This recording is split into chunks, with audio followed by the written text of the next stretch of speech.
Namasté. Bienvenue à votre pratique de yoga. Je m'appelle Janine. Et aujourd'hui, on va pratiquer à relâcher les tensions autour du nerf sciatique.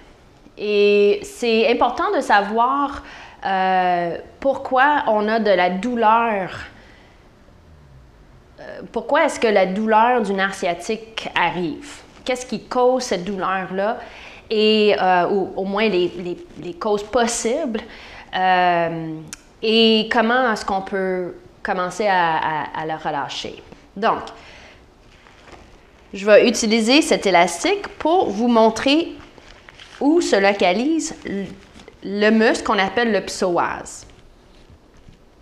Donc, le psoas est localisé au centre du corps, qui s'attache à l'intérieur de notre cuisse et à notre colonne vertébrale. C'est un peu en ligne diagonale, comme ça. Et le rôle de cet muscle, qui n'est pas juste attaché à 2 points, mais c'est attaché à tous différents points sur le long de cette ligne, incluant les dernières vertèbres du dos, dans le bas du dos. Ce muscle-là est en charge de bouger notre jambe en flexion et en rotation externe. Quand ce muscle-là est sous tension, mais là, la jambe est un peu comme ça et un peu tournée vers l'extérieur. Si vous regardez vos pieds, montez debout, regardez vos pieds, et vous allez voir peut-être qu'il y a une petite rotation vers l'extérieur ou peut-être plus. Et ça, il y a différents muscles responsables à ça, mais un de ces muscles-là, c'est le psoas. Pour relâcher le psoas, on veut l'amener dans le sens inverse. Donc, si quand le muscle est contracté, il amène la jambe, la hanche en flexion, mais là, pour l'étirer, on veut amener la jambe en extension, la hanche en extension. Et si le rôle de ce muscle est de tourner la hanche vers l'extérieur, mais là, notre rôle d'aider à relâcher cette contraction, c'est de ramener le muscle, ramener la jambe vers l'intérieur. Maintenant, pourquoi est-ce que ce muscle-là devient tendu? Il y a plusieurs raisons. La peur, quand on est en train de courir, le stress, mais souvent, c'est juste à cause qu'on est assis longues heures durant la journée. Si vous avez un travail que vous asseyez beaucoup durant la journée, mais ça peut causer beaucoup de tension sur le psoas. Et là, comment est-ce que ça c'est relié au nerf sciatique qui est en arrière? La première chose, c'est que le nerf sciatique et le psoas sont les deux connectés à la colonne vertébrale. Et le muscle du psoas est un peu relié au muscle du dos et les muscles fessiers, tous les muscles qui sont en arrière. Non, comment? Quand on est assis longues heures, vous pouvez voir la longueur de ce muscle-là. Quand on est assis, mais là, ce muscle-là ratisse, il devient un peu plus laxe, lousse. Si on est comme ça pendant longtemps, le corps a un réflexe d'être efficace. Donc, si on n'utilise pas quelque chose, ici l'exemple, on n'utilise pas la grande longueur de notre muscle, on est toujours avec le muscle plus petit, plus raccourci, quand on est assis. Mais là, le corps va dire, ben là, j'ai pas besoin d'être si long que ça. Je vais me raccourcir. Je vais être plus petit. Je vais contracter pour que j'ai pas toute cette longueur-là. Okay, par exemple. Là, on monte debout et là, le muscle est contracté, mais là, on peut pas lever. Et là, si on met les jambes droites, mais là, si on respecte juste ce muscle-là, on serait comme ça. Parce que là, le muscle n'est pas long, il est court. Hein? Et n'oublie pas, ce muscle-là, ça nous amène en flexion. Les hanches sont en flexion. Maintenant, ce muscle-là est court. Là, si on respecte juste ce muscle-là, mais là, on serait comme ça. Mais le corps veut toujours être plus vertical. Il est toujours en train d'essayer de trouver sa ligne verticale. Donc, qu'est-ce qui arrive? C'est que les muscles en arrière, ils vont dire « Hey, hey, hey, wow, wow, wow, t'avances! » Là, ils vont te ramasser. Ils vont vous prendre et ils vont vous tirer vers l'arrière. Là, vous avez tiré vers l'arrière. De tirer, ça crée même plus de tension sur le psoas parce que là, il ne veut pas être long comme ça. Mais plus que ça crée de la tension dans le dos. Ça crée une surcontraction, une hypercontraction du dos. Donc, la solution pour ça, c'est de ne pas être assis trop longtemps dans la journée. Essayer de travailler plus debout. Ou est-ce que le psoas a la chance de rétablir sa longueur? Et si vous êtes déjà trop loin et vous êtes fixé, vous avez un genre de problème chronique au niveau du psoas et qu'il est trop contracté, et là, vous avez commencé à sentir ces douleurs dans le dos et peut-être autour du nerf sciatique. Mais là, il faut commencer à l'étirer, à étirer ce muscle et à relâcher la ligne postérieure du corps pour dire à ces muscles-là, « Hey, OK, c'est correct, vous pouvez relâcher. » Mais c'est important de ne pas relâcher les muscles en arrière avant de commencer à étirer votre psoas. Dans notre pratique aujourd'hui, on va justement faire ça. On va étirer en premier le psoas, l'avant du corps, parce que le psoas est connecté à d'autres muscles sur l'avant des cuisses, le ventre, etc. Et ensuite, quand ça c'est un peu plus relax, plus lousse et ouvert, moins contracté en avant, mais là on peut aller en arrière et dire aux muscles en arrière, « Hey, hey, hey, vous pouvez lâcher prise un peu, je suis correct. » Mais si vous relâchez les muscles en arrière, les muscles qui sont en train vraiment de vous garder vertical, là, vous allez relâcher les muscles en arrière et le corps va juste faire « il va juste faire ça. » Et là, les muscles en arrière, ils vont dire « Wow, non, non, non », il va retirer en arrière. Et là, vous relâchez en arrière et là, « Oh ». Et là encore. Et ça va être un jeu de tennis, là, en avant, en arrière. Et à long terme, si on est juste en train de masser l'arrière du dos, où est-ce qu'on sent la douleur et on relâche les tensions autour du nerf sciatique seulement, mais à long terme, ce muscle-là va juste dire « OK, on relâche toujours, mais le job est jamais, on ne rend jamais à notre solution, mais c'est peut-être parce qu'on n'est pas assez fort. » Donc là, le muscle va contracter beaucoup. Et là, vous allez rentrer dans beaucoup de troubles. Donc, toujours, toujours, toujours adresser l'avant du corps, le psoas, les muscles profonds. Et là, ensuite, relâcher le dos. Commençons la pratique.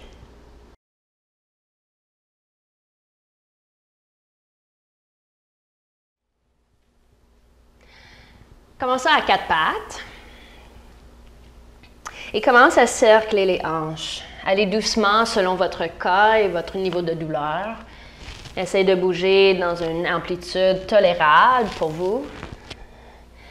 Avec l'intention de connecter avec votre souffle, de mieux respirer l'autre direction et de relâcher les tensions que vous trouvez dans le corps, peu importe où ils se retrouvent, à l'avant ou en arrière. Juste commencer cette pratique de communiquer avec votre corps et de dire à votre corps que vous êtes là, vous êtes présent, et reviens au centre. Avance le pied droit en avant, place quelque chose en dessous de votre genou, un coussin ou une couverture. Amène les mains sur la hanche, le genou droit et juste allonger la colonne. Donc déjà là, juste en allongeant la colonne, on commence, on est en train d'ouvrir l'avant de la hanche gauche. Si on lève le bas du ventre et vous allez voir si le psoas est tendu, vous allez voir que vous êtes penché ici. Et ça va être un peu plus dur de monter en haut. So, juste aller où est-ce que vous pouvez. Descends le coccyx, lève le bas du ventre. Et une couple de fois, avance le bassin un petit peu, recule le bassin, avance et recule. Et juste reste en avant maintenant, après une couple de fois. Stabilisez le pied en arrière et le pied en avant. Et change de côté. Pied gauche, stabilisez les pieds. Allongez la colonne. La colonne vers la tête, mais aussi vers le coccyx. Donc, les deux bouts de la colonne s'étirent dans les deux directions verticales.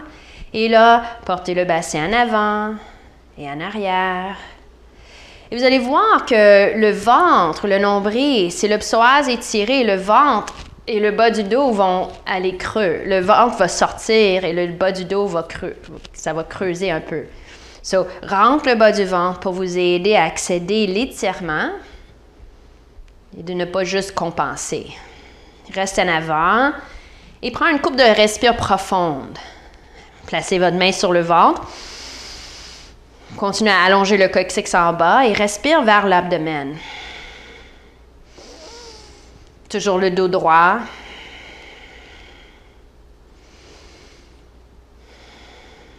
Et recule le bassin. Reviens à quatre pattes. Et maintenant, le dos creux, lève les os fessiers, comme si vous sortez les fesses. Regarde en avant avec les deux pieds. Et là, arrondis le dos, du bas du dos vers la tête, ou bien du bassin vers la tête. Continue le mouvement. Respire profondément. Et si vous désirez, vous pouvez synchroniser le souffle avec le mouvement. Inspire le dos creux. Expire le dos rond. Mais juste fais attention que la respiration, l'objectif de aligner votre souffle ou de synchroniser votre respire avec le mouvement ne vous empêche pas d'avoir une belle qualité de mouvement. So, la qualité du mouvement ici est très important.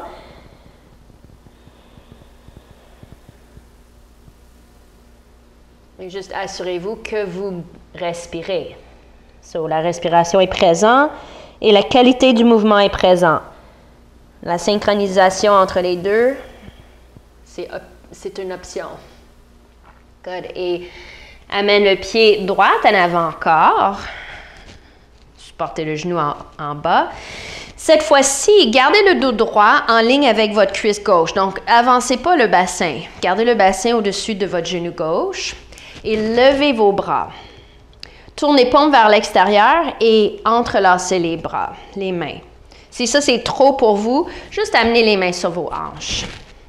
Inspire ici et assurez-vous que les pieds sont bien plantés et qu'il y a un tonus au niveau des jambes. Serrez pas trop, par contre. Et maintenant, je vous avais expliqué que le psoas fait une petite rotation vers l'externe quand il est contracté. Donc maintenant, dans la jambe gauche, essayez de tourner les muscles, le bord interne de votre cuisse, tournant vers l'arrière un peu. Vous allez avoir la sensation que votre fesse gauche tourne un petit peu à gauche. Faites attention de ne pas tourner les hanches, le bassin. C'est vraiment juste l'os de la cuisse dans son sol qui tourne vers l'intérieur. Le pied en arrière, toujours stable. Et lève l'os pubis maintenant vers le nombril. Penche un peu à votre droite. Étire le côté gauche et regarde avec les yeux, regarde à gauche. Respire, 3 grandes respirations vers l'abdomen et le côté gauche. Grande inspire, grande expire.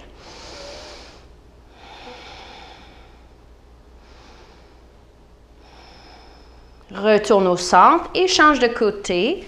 Pied gauche en avant, le bassin en haut du genou. Pas en avant, en haut, directement en haut. Plantez les pieds. L'équilibre est là parce que les jambes vous supportent. Et là, le bord interne de votre cuisse droite, il tourne vers l'arrière. So, c'est vraiment de tourner l'os et tourner les tissus. So, les tissus vont suivre l'os, l'intérieur de la cuisse vers l'arrière. Et là, inspire, levez vos bras, tournez les mains vers l'extérieur. Attachez les mains et penche sur votre côté gauche. La colonne reste toujours allongée, très important. Respire, 2 autres grandes respires.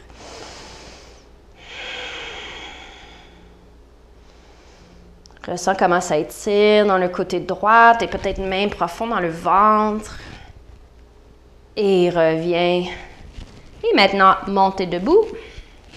Et cerclez le hanche.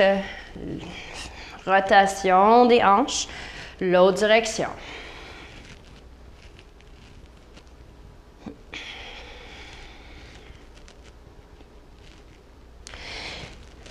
Les pieds ensemble. Vous pouvez avoir les mains sur une chaise ou sur un mur et aller chercher le pied droit, talon vers la fesse.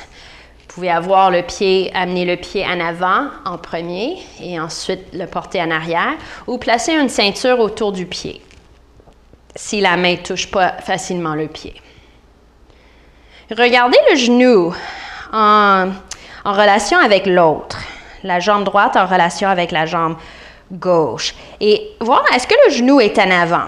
Si le genou est en avant, encore, c'est un indice que votre psoas est tendu et ça tire votre jambe en flexion.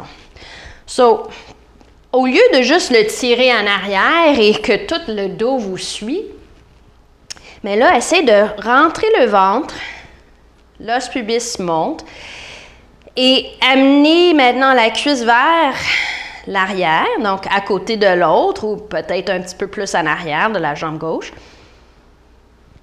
Mais gardez le bas du dos droit ou allongé. Parce que quand il est dans sa position neutre, il est un petit peu creux, mais la sensation qu'on sent, c'est que le bas du dos est allongé. Good. Relâchez ça. Allez de l'autre côté. Pied gauche. Et juste check le genou, vous allez voir. D'habitude, si on est relax, comme des êtres humains, il y a une flexion naturelle qui se passe au niveau de la hanche. C'est sûr que si vous êtes assis pendant les longues heures, la jambe peut-être va être un peu plus en flexion. L'intérieur des cuisses en arrière, très important. Et là, lève le bas du ventre. Essayez de garder cette rotation interne et levez le bas du ventre. L'os pubis monte, la colonne s'allonge et c'est là qu'on commence à amener la cuisse vers l'arrière, en ligne avec la jambe droite ou peut-être un petit peu plus en arrière. Et vous voyez, j'utilise beaucoup ma main ici sur mon ventre parce que je veux être sûre que mon ventre ne tombe pas vers l'avant. Okay? Parce que si le ventre tombe, là, il y aura le grand creux dans le bas du dos, qui est un signe que le psoas n'est pas actuellement en train d'étirer, il est juste en train de suivre la jambe en arrière en flexion. Il y a pas... On veut que ça travaille ici. Le dos droit, respire et relâchez. Dégourdis. Les hanches d'un côté à l'autre.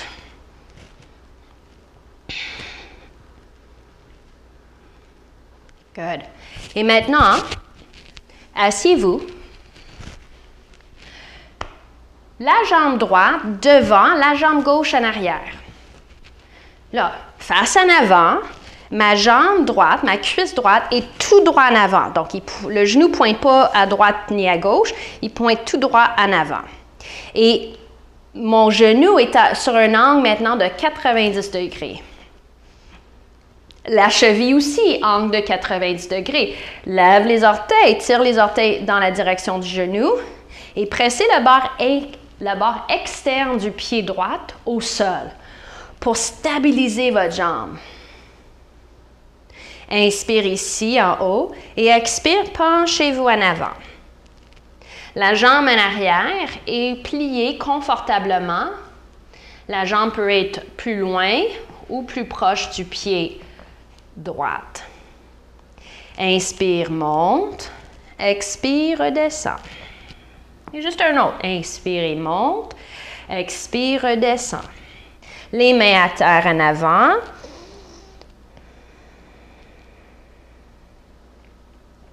Continuez l'appui du pied droit au sol, le bord externe du pied droit. Respire.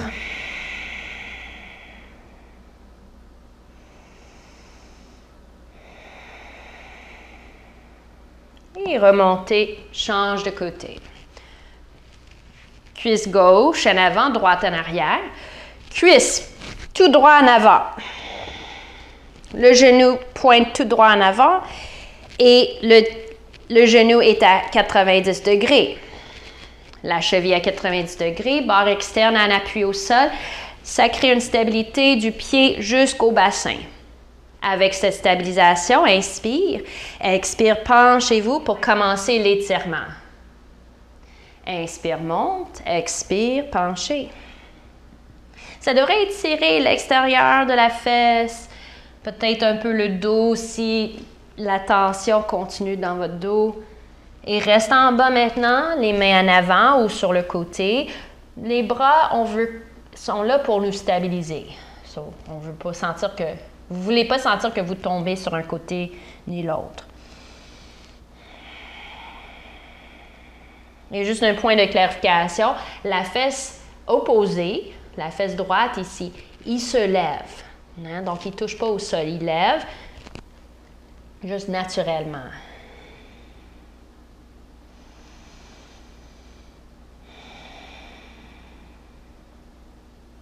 Good. Montez.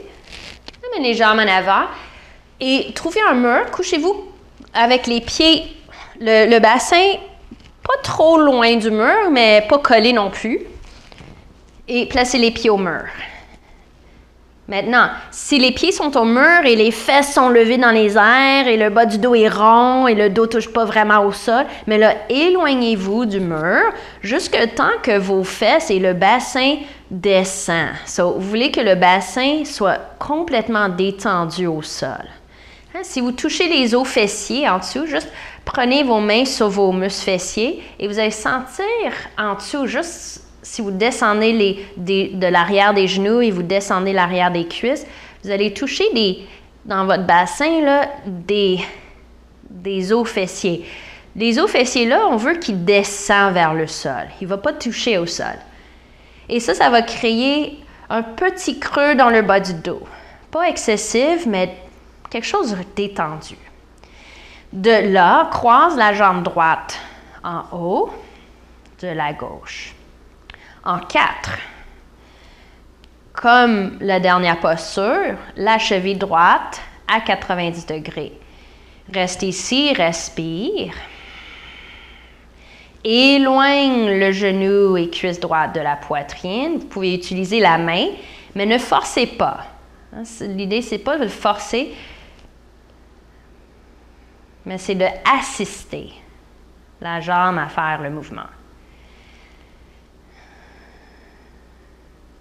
Si vous pouvez enrober vos doigts derrière la cuisse gauche sans lever la tête, prends les mains derrière la cuisse gauche. Vous passez la main droite entre vos jambes et vous amenez la cuisse et le genou gauche vers vous. Donc, le pied gauche va décoller du mur. Et ça va vous amener un peu plus dans la profondeur de l'étirement. Mais ce n'est pas pour vous s'il faut lever la tête et arrondir le dos et là, les fesses montent. Gardez la tête tranquille, les épaules tranquilles. Good. Relâche, change de côté.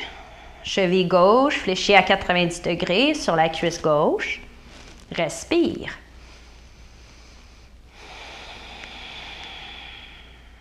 Le bassin descend.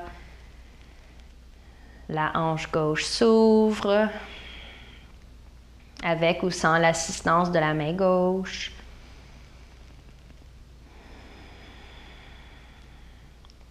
Reste ici ou, avec les mains derrière la cuisse droite, amenez votre genou droit proche de vous pour approfondir l'étirement. Respire bien.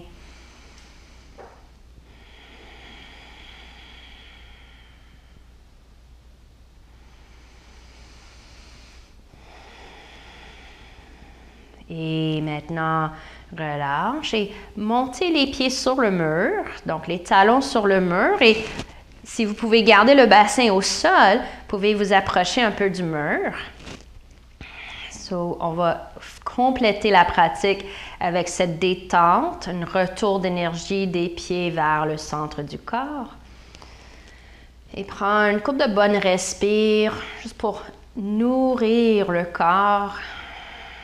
Relaxe les jambes et les orteils. Et complétez, prends le temps de compléter votre détente ici.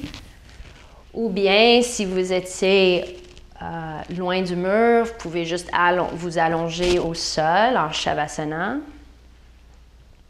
Et complétez votre pratique en détendant votre corps. Je vais vous laisser dans votre détente. J'espère que vous avez bien profité de cette pratique. Et si vous avez des problèmes avec le nerf sciatique ou si vous avez des commentaires à faire ou des questions à me poser à propos de cette pratique, je vous invite de commenter dans la section des commentaires juste en bas de cette vidéo. Et n'oubliez pas de vous inscrire à ma chaîne YouTube pour d'autres vidéos. Merci à vous, je vous souhaite une bonne journée. Respirez et soyez bien. Namaste.